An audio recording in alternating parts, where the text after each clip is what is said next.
Hello students, I'm here with another video, Unit 33 of Class 11's Compulsory English book, question answer series of an essay number 1 with the title Sharing Tradition. Students, let's go straight to our lesson.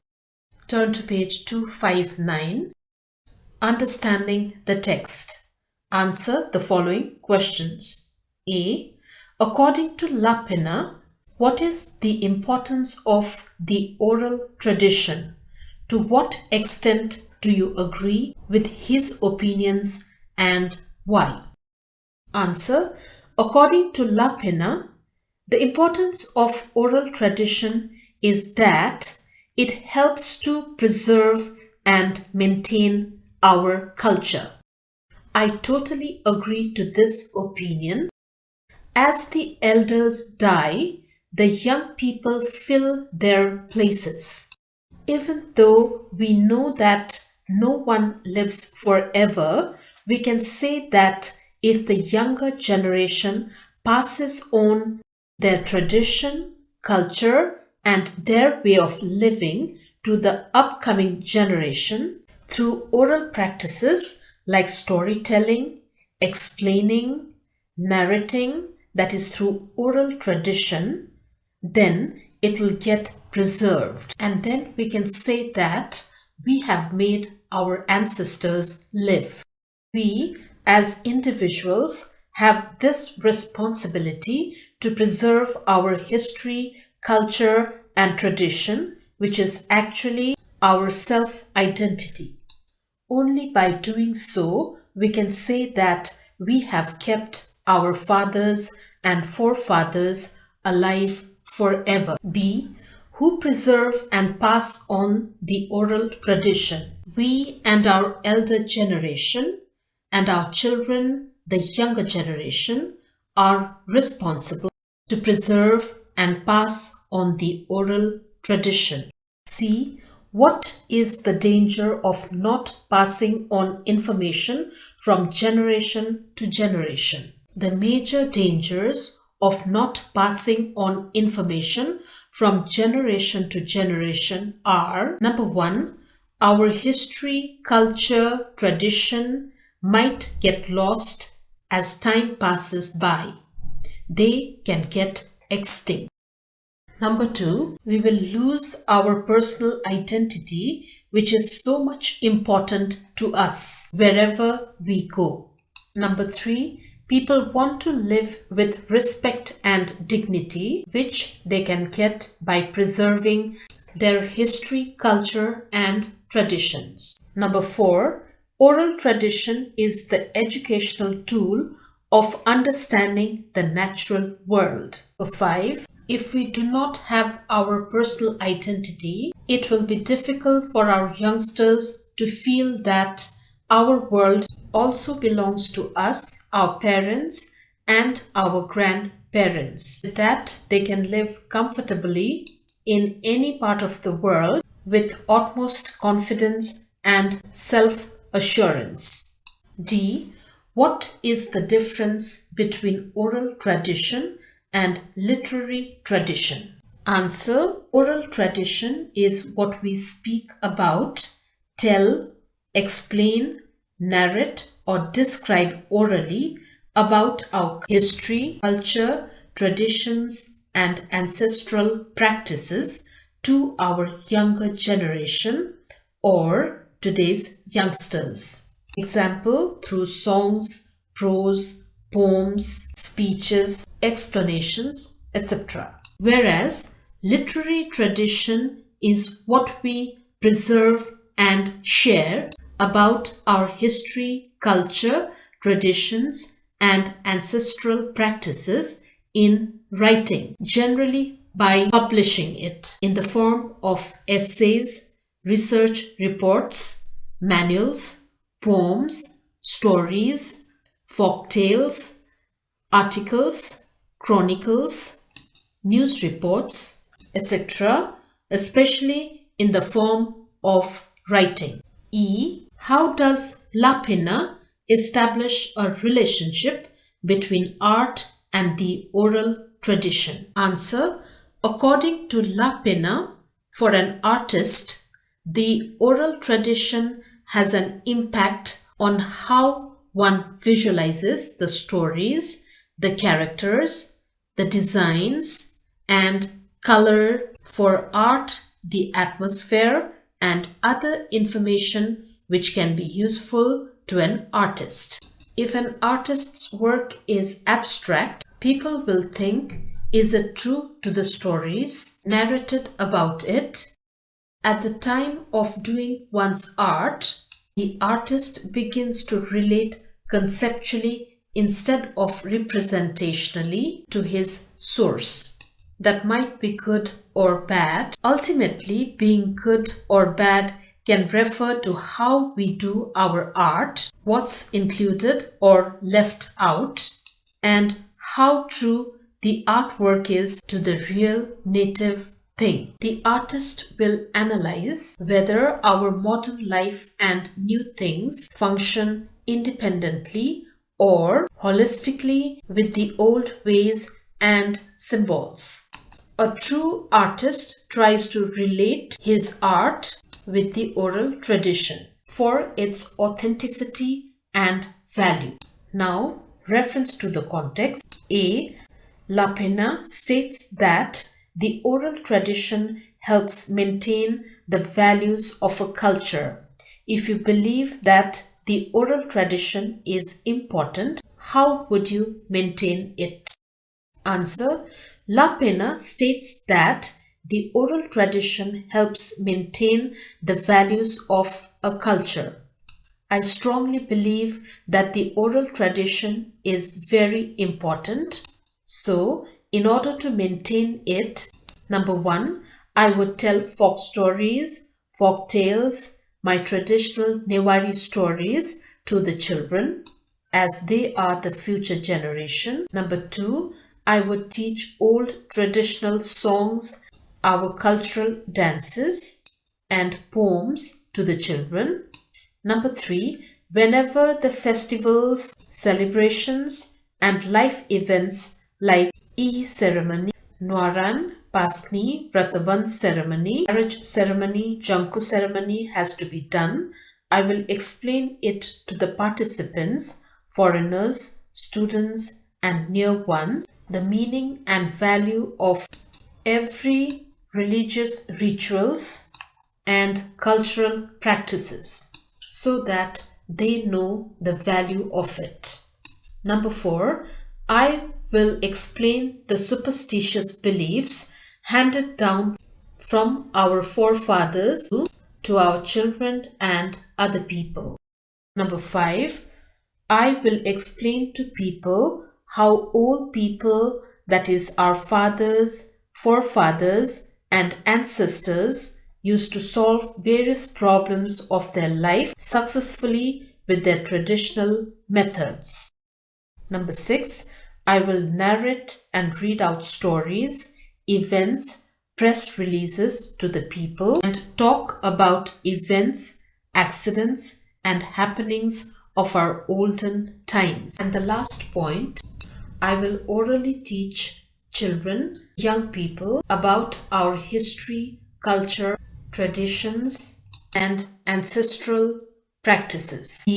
Not everyone is capable of fulfilling the role of the elders. Explain this statement with reference to the essay. Answer: some elders have enhanced or added quality to their lifestyle by adding a special niche. Like, for example, they understand the importance of certain cultural practices and traditional methods of curing various diseases and staying healthy. And once they die or pass away, that niche is hard to fill. After the elders pass away, that knowledge of the culture and the responsibilities they had in their communities has to be well understood and followed or assumed by the younger generation, which is not as easy as we think. Some people of the younger generation might be irresponsible or not interested to follow all this in their life. Some must have got into modern lifestyle and some must have migrated to faraway countries and have adopted a completely new lifestyle there. So, everyone is not capable of fulfilling the roles of the elders. C. What is the controlling idea or thesis of this essay? Answer. The controlling idea or thesis of this essay is that we should follow and preserve our history, culture, family traditions, and ancestral practices in our life in order to enjoy our self-identity and live with personal dignity and self-respect. It is our responsibility to hand over our history, culture, and ancestral values to the upcoming generation through both oral and literary tradition. This should continue till the end of our life. D. How do topic sentences guide the reader through the essay? What would be lost without them? Answer. The topic sentences are the controlling ideas or thesis statements of the essay, around which the whole essay revolves and guides the readers to absorb certain concentrated message throughout the essay. They are the central ideas of an essay, without which the meaning, importance, and validity of the essay is lost. So, the topic sentences represent the main theme of the essay. E.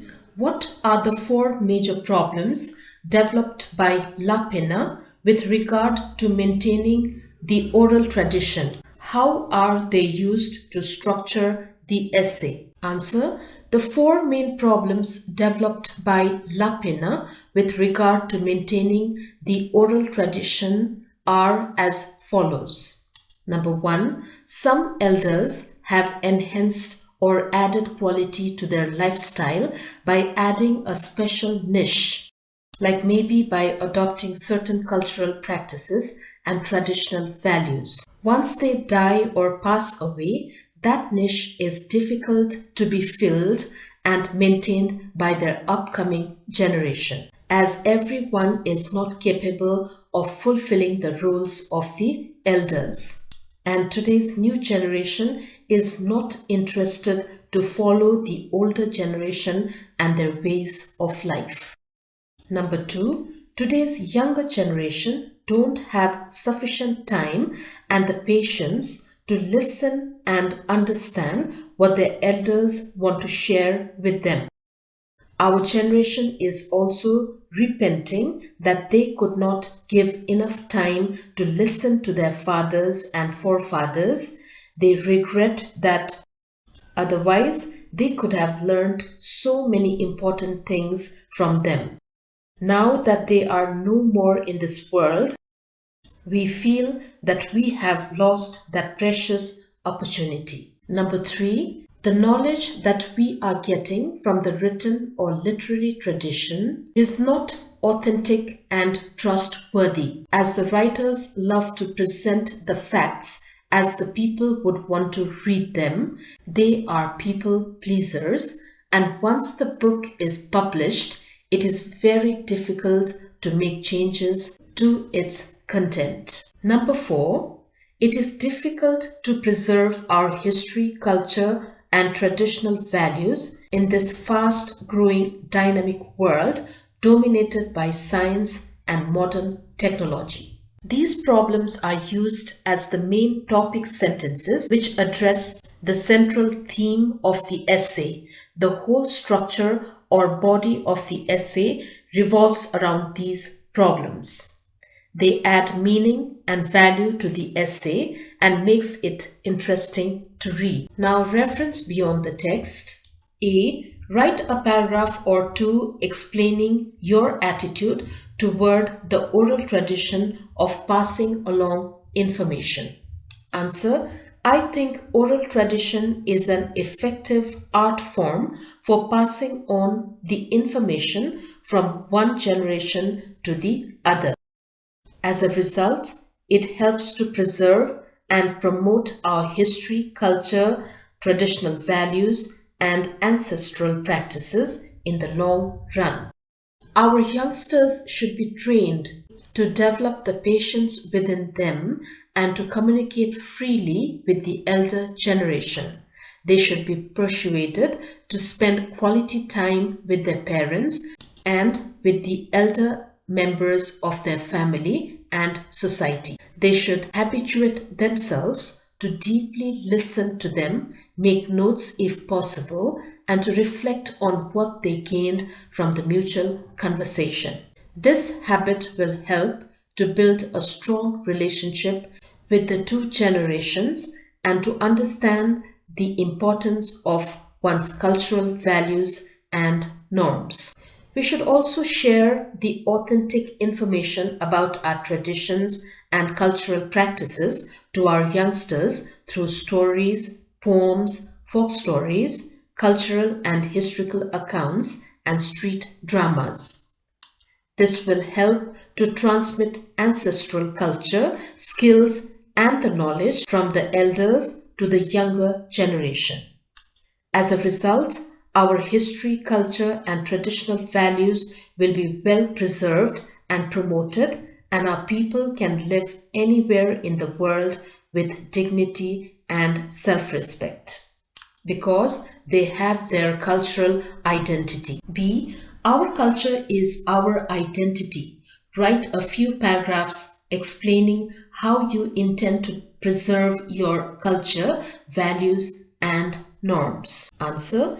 Our culture is our identity. These are the 5 ways I intend to preserve my culture, values, and norms. Number 1, I will spend quality time with my family, communicating with them about my family traditions, cultural practices, and family values and norms. Number 2, I will celebrate my every cultural festivals and ancestral traditional practices with my family members, relatives, and friends. Number 3, I will take every opportunity in life to make people aware of our history, culture, art, and our traditional values and norms. Number 4, I will try to form an organization of our cultural heritage for the development and promotion of my religion, culture, and tradition. Number 5, I will try to form sharing communities where people can share their personal stories, folk stories, stories from their society, poems, religious epics, and street dramas. Museums, libraries, parks, theaters, and art galleries should be established in communities. I will ensure that my community has them all. This is the end, students. See you all in my next class. Bye-bye.